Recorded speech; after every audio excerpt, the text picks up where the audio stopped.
Les dirigeants du Barça sont aujourd'hui au Qatar, les amis. Aujourd'hui même, l'opération Xavi est en mode tic-tac. Mercredi 3 novembre, salut à tous. J'espère que vous êtes en forme, où que vous soyez. Et bienvenue, comme d'habitude, à la maison dans mon petit bureau. Pour ce point média, c'est l'épisode 187 spécial Ligue des Champions. J'ai déjà une grande nouvelle à vous annoncer. Ce soir, les amis, ce soir, libre antenne, ensemble, vous et moi, en direct, pour parler, échanger sur la soirée de Ligue des Champions. C'est très simple. Si vous avez un iPhone, vous téléchargez l'application Brut Live. Brut Live, vous vous abonnez à mon compte et ce soir, 22h45, vous appuyez sur la petite main qui se trouve en bas à droite, vous me faites un petit coucou et je vous accueille ici dans mon petit bureau pour discuter de cette soirée Ligue des Champions avec Julien Palmieri et Ludovic Giuli ce soir 22h45 sur Brut Live. On parlera notamment du Paris Saint-Germain ce soir face à Leipzig avec un homme sous pression, Monsieur Pochettino. Les déclarations, on a en tête de Leonardo. Certes, on est content des résultats, mais on veut du style. On veut du style de jeu pour le coach Leonardo qui pourra s'appuyer sur un homme, Monsieur Kylian Mbappé. Vous le voyez, c'est lui le patron à Paris, dans les colonnes du Parisien aujourd'hui en France, en l'absence pour l'instant de Lionel Messi pour ce match. Et on n'a pas encore le meilleur niveau de Neymar. Pour l'instant, on peut s'appuyer sur lui. On va pouvoir s'appuyer ce soir également sur Di Maria. Très bon championnat et de retour en Ligue des Champions après 3 matchs de suspension. On va s'appuyer sur le Fideo dans l'équipe. On relève également d'ailleurs dans le quotidien national l'âge de cette attaque du Paris Saint-Germain. Regardez, avec ce péril vieux, parce qu'on nous dit, c'est vrai que la défense, le milieu est rajeuni, mais sur le milieu offensif et en attaque, on est un petit peu vieux. Côté PSG, avec notamment ces 3 hommes, Neymar, Di Maria, Messi, 29, 33 et 34 ans. On va voir ce qui va se passer ce soir avec les vieux. En attendant, Pochettino donc sous pression ce soir, un soir pour prouver. On rappelle donc les absences avec Messi, Paredes, Verratti et toujours Sergio Ramos. Voici le 11 probable ce soir du Paris Saint-Germain. Donnarumma, Marquis, Kimpembe, Nuno Mendes, Hakimi, Danilo Gueye, Wijnaldum et donc devant Neymar, Mbappé, Di Maria. Attention face à Leipzig qui a été très bon au Parc des Princes. Les 3 Français seront là. Simakan, Mukiele et Nkunku. Attention à ces hommes. Dans le groupe du Paris Saint-Germain également, Manchester City avec Pep Guardiola qui sort d'une élimination en coupe et la défaite face à Patrick Vieira, Crystal Palace qui a fait quelques dégâts et on parle de cette défense de Manchester City. On s'était imposé 5-1 en Belgique au match aller. L'interrogation principale du côté de l'Angleterre, c'est lui là. Kevin De Bruyne, justement le Belge, va-t-il être titularisé pour ce match? Il n'est pas dans une bonne période. D'ailleurs, on en parle dans la presse de Manchester, vous le voyez. Mais Guardiola ne s'inquiète pas. Il a connu également déjà ce type de crise avec Mahrez ou encore Sterling. On repense aux blessures qu'a subi De Bruyne, que ce soit avec l'équipe nationale ou City, notamment en finale de Ligue des Champions avec son coup à l'œil, on s'en souvient face à Chelsea, ou sa blessure à la cheville avec la sélection nationale. Pas beaucoup de temps de préparation. Il n'est donc pas à 100%. Va-t-il jouer ce soir, oui ou non? Élément de réponse. C'est probable, on nous dit oui du côté de la presse de Manchester. Voici le 11 probable ce soir de Manchester City pour affronter la formation de Bruges. Voilà pour le point complet sur ce groupe du Paris Saint-Germain. Quels ont été les MVP hier d'une grande soirée de Ligue des Champions? Réponse ici. Les 2 grands bonhommes de la soirée Ligue des Champions, à commencer par Monsieur Cristiano Ronaldo. À la une de toute la presse anglaise, once more, une nouvelle fois, c'est l'homme du rescue. Il est arrivé pour sauver United, one and only. Uniquement Monsieur Cristiano Ronaldo, parce que sur la pelouse de l'Atalanta Bergame, ça a été ultra compliqué.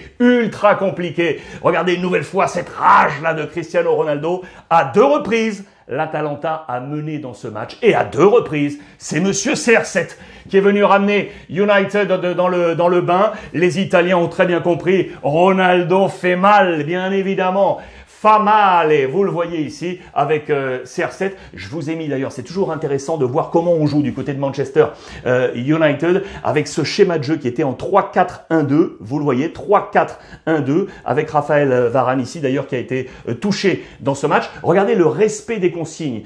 3, vous le voyez ici, le 4, le 1, qu'est-ce qui était en position 1? C'était Bruno Fernandes qui était ici avec le numéro 18, vous voyez, 3, 4, 1, 2 pour l'attaque, respect de la consigne d'Ole Gunnar Solskjaer, MVP dans ce match, bien évidemment, Cristiano Ronaldo qui a été énorme, premier joueur de cette soirée, qui a été le deuxième pour moi, sans conteste, Monsieur Dybala. La Juve qui, comme Manchester, en difficulté en championnat, mais sur la scène européenne, cartonne. Ça, c'est important pour la formation de Max Allegri et Dybala qui est à la une de toute la presse avec, regardez, cette pause qui vous rappelle peut-être quelqu'un, pour ceux qui s'en souviennent des années 80, 85, Michel Platini, ici, c'était à Tokyo pour une coupe intercontinentale avec la Juve, qui avait vu son but annulé, et là Dybala qui marque, et qui a une pensée pour Monsieur Platini, parce qu'il dépasse au nombre de buts marqués le célèbre français de la Juve. C'est tout un symbole ici, avec Dybala, et donc, si on pêche sur la scène nationale, la Juve cartonne et commande sur la scène européenne avec un super Dybala, auteur de ce doublé, pour être élu logiquement MVP de ce match. Là aussi, je vous ai montré comment on s'est organisé. On était en 4-4-1-1 avec là aussi un respect parfait de la discipline, sauf peut-être pour un homme, c'est Chiesa qui était ici. Regardez, il est là, le numéro 22 en position moyenne. C'est lui qui est le plus haut devant Dybala. Il fait pourtant partie de cette chaîne de 4 ici dans ce 4-4-1-1 et il est devant. C'est intéressant de voir l'apport offensif de Chiesa dans ce type de match. Je vous ai dit que ça bougeait également sur les bancs en Europe. Que va-t-il se passer avec Unai Emery, les amis? L'entraîneur actuel de Villarreal, l'ancien du Paris Saint-Germain, va-t-il débouler du côté de Newcastle? La presse dans le nord de l'Angleterre, vous le voyez, on attend l'ami Unai Emery. En attendant, hier, il s'est imposé face aux Young Boys de Berne 2-0 et en conférence de presse, eh bien écoutez, on lui a posé directement la question, eh bien il n'a pas nié. Il n'a pas nié, les contacts sont établis. Bye bye, point d'interrogation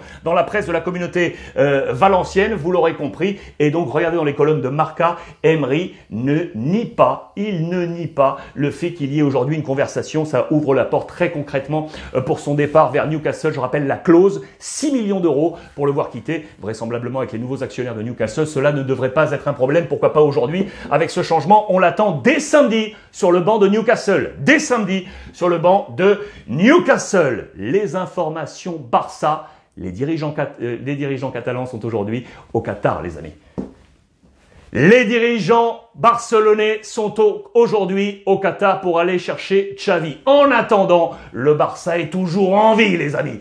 Toujours en vie dans cette Ligue des Champions. Bimen à la une de Sport et Mundo Deportivo avec le Fati Goal. C'est un but en or de Fati qui permet au Barça d'être toujours en vie. Regardez, c'est à la une de toute la presse. Bien évidemment, élu MVP pour cette opération sauvetage pour le Barça. La victoire était obligatoire pour espérer rester en vie. Et en plus, dans le même temps, Benfica a été liquidé par le Bayern Munich. Regardez, une véritable torture à la une de la presse portugaise face à Lewandowski. Défaite 5-2 et du coup, le Barça prend la deuxième place de ce groupe derrière le Bayern Munich. Avec cette équipe, c'était sans Piqué, Sergio Roberto, Pedri, Braithwaite et donc le Kun Agüero. Clément Lenglet a été titularisé et notez également la titularisation de Nico, de Gavi et de Ansu Fati. C'est la jeunesse. On va y revenir, notamment avec Ansu Fati qui marque là son 16e but en 50 matchs. 16 buts en 50 matchs. Toute compétition confondue, c'est bien un but en or aujourd'hui pour les Catalans. Les notes dans le quotidien Sport, vous le voyez, et je vous parlais des 3 jeunes tout à l'heure pour vous montrer que c'est un record de précocité. C'est la première fois qu'une équipe espagnole affiche 3 joueurs de moins de 20 ans en Ligue des Champions. Ils sont là tous les 3 titularisés, Nico, Gavi, Ansu Fati, avec d'excellentes notes d'ailleurs au passage. Et il y a un bonhomme que je veux également souligner dont c'était le retour. 4 mois d'absence. Monsieur Dembélé, le Français qui est entré en jeu, et c'est avec son entrée en jeu que tout a basculé. Regardez, il inaugurait son numéro 7 qu'il a récupéré d'Antoine Griezmann sur le dos. Il avait avant le 11. Désormais, numéro 7, c'était son grand retour. 4 mois après, il a été bon, très bon dans ce match pour épauler Ansu Fati. D'ailleurs, ça a fait du bien à toute l'équipe, même à Frenkie de Jong, qui s'est réveillé, qui est apparu enfin après le but, parce que jusqu'alors, sur le niveau défensif, le Barça n'était pas bon du tout, avec notamment Frenkie de Jong, c'est à souligner. Donc en toile de fond, il y a cette opération Xavi. Donc l'information est là, tombée ce matin sur l'ensemble des réseaux sociaux, avec nos confrères espagnols infiltrés. Les dirigeants donc du Barça sont arrivés au Qatar avec notamment Rafael Yuste, le vice-président, et Matteo Alemany, le directeur du football. Mais attention, le président Laporta ne fait pas partie de l'expédition, alors que les dirigeants qataris d'Al Sadd avaient demandé à ce que tout l'organigramme de direction soit là, et bien évidemment le président. Est-ce que ça va porter préjudice à la discussion autour de Xavi? Mais vous le voyez, le compte à rebours a sonné, opération tic-tac. On attend Xavi dans les jours prochains du côté du FC Barcelone. Les autres infos, Ligue des Champions. Est-ce que vous voulez savoir quel est le 11 du Real Madrid de ce soir? Le 11 de Carlo Ancelotti. Information Real Madrid, mais juste avant, le zoom, parce que ça c'était magnifique. Hier, les Lillois sont allés s'imposer à Séville, 2-1, avec une douce nuit à Séville. C'était impératif de s'imposer après 10 matchs sans victoire en Ligue des Champions pour Lille. Voilà cette victoire qui va faire du bien pour laisser Lille en vie dans cette Ligue des Champions. La presse sévillane est à l'inverse, logiquement, et on s'inquiète parce que ça se complique maintenant pour Séville pour espérer se qualifier pour le tour suivant. Vous l'aurez compris, très difficile. Les notes, je vous ai comparé les notes espagnoles et les notes françaises pour voir quoi? C'est qu'un homme à l'unisson fait donc l'unanimité, c'est Iconé, le héros insaisissable, qui a pris un très bon 7 sur 10. Il a la meilleure note, vous le voyez du côté de la presse espagnole, avec un 3 étoiles. C'est le maximum. C'est intéressant de voir ça et ces comparaisons. Iconé, homme du match, vous l'aurez compris, dans cette presse. Ce soir, il y a également Liverpool-Atlético. Avant de vous parler du Real, Liverpool-Atlético, Simeone face à Klopp, deux coachs qui ont littéralement changé leur club, l'Atlético et Liverpool. Très bon papier dans les colonnes de Marca. L'affrontement direct, il est ici. Attention pour El Cholo Simeone qui a des absents de marque ce soir. Intéressant, Llorente, Lemar, Kondogbia blessé, Savic et Griezmann ne seront pas là également, suspendus. Ça se complique pour El Cholo Simeone. Regardez les compositions d'équipe probables, je vous les laisse admirer. Regardons juste le choc offensif. Correa, Suarez, Joao Félix face bien évidemment à Firmino, Mané et Salah. C'est ce soir au programme de cette Ligue des Champions. Débrief sur Brut Live à partir de 22h45. Real Madrid, quel est le 11 de départ de Carlo Ancelotti?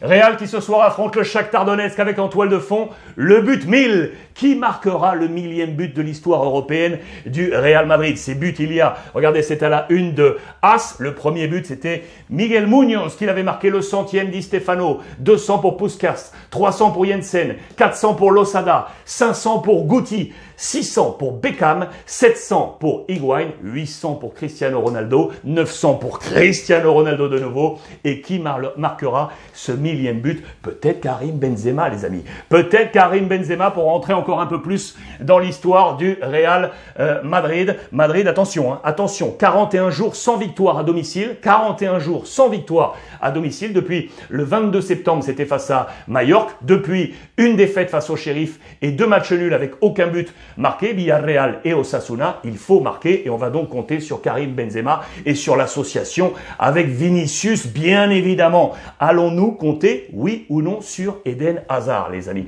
Eden Hazard qui n'est plus titulaire depuis le 28 septembre. 28 septembre pour Eden Hazard. Carlo Ancelotti veut le pousser et lui donner des exemples à suivre, et notamment Mariano qui s'est bien relancé côté Real Madrid. Est-ce que Eden Hazard sera titulaire ce soir? Réponse dans un tout petit instant. Casemiro, toujours infatigable, qui est à une moyenne de 40 matchs par saison. Et puis le secret de Carvajal, qui a changé son alimentation. On nous parle d'une diète au gluten pour pouvoir tenir très très strict et pour revenir à son meilleur niveau. Voici le 11 probable du Real Madrid, avec donc Eden Hazard, les amis. Titulaire possible, la presse belge en parle également. C'est une chance à saisir, vous l'aurez compris, pour l'international belge. Il devrait être là, titulaire, aux côtés de Benzema et Vinicius, Kroos, Casemiro, Modric, Carvajal, Alaba, Militao, Mendy, Courtois, absent, Bale, Valverde, Mariano, Rodrigo et Ceballos pour affronter le Shakhtar Donetsk. Voilà pour ce point complet.